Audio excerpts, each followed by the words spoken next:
ग्वालियर शहर की बैसली नदी, जिसे जीवित करने का प्लान केंद्रीय मंत्री ज्योतिरादित्य सिंधिया ने बनाया। प्लान आगे भी बढ़ा। शासन और प्रशासन ने करोड़ों रुपए खर्च भी किए, लेकिन अब उस नदी को भूमाफिया की नजर लग गई। भूमाफिया उसके बहाव को मोड़ रहे हैं, जबकि इस नदी को जीवित करने के लिए शहर के लोगों ने अगस्त महीने में ही जन आंदोलन भी चलाया था। देखिए खास रिपोर्ट।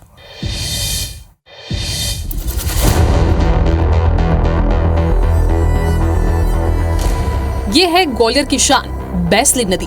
पहले कभी इसमें साफ पानी बहता था, लेकिन प्रशासनिक उदासीनता के कारण नदी का अस्तित्व खतरे में आ गया है।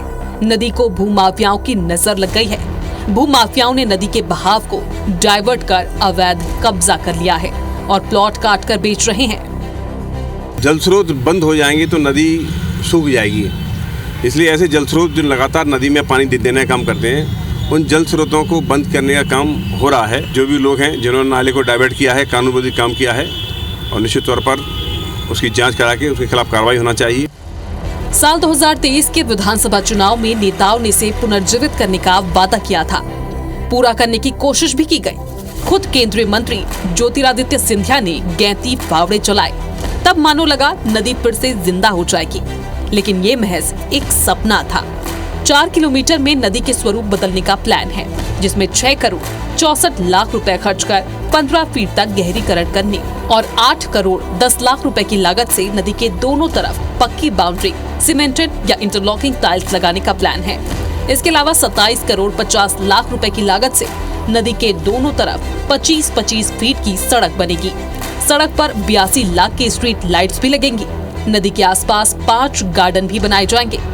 सीवेज की समस्या से निपटने के लिए 2 सीवेज ट्रीटमेंट प्लांट स्थापित करने का भी प्लान है। अगर ये काम होते हैं तो नदी फिर जीवित हो सकती है। कुछ राशि स्वीकृत की थी, उस राशि का वह पूरी तरह उपयोग नहीं हो पाया है। कुछ काम हुआ है, कुछ काम शेष है।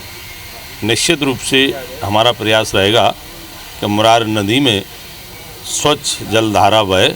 भारतीय जनता पार्टी सरकार के लिए और नेताओं के लिए सफेद हाथी हो रहा है। इसका दोहन इसके नाम पे बंदरवाट पैसे का हो रहा है। अगस्त सितंबर महीने में जो नदी फिर से जीवित होने लगी थी, कुछ हद तक साफ पानी उसमें बहने लगा था, लेकिन फिर से गंदा पानी उस नदी में आ गया है। साथ ही उसके आसपास कब्जे भी होने लगे हैं। ऐसे में देखना होगा प्रशासन इस पर कब ध्यान देता है। नासिर गौरी, IBC 24, ग्वालियर।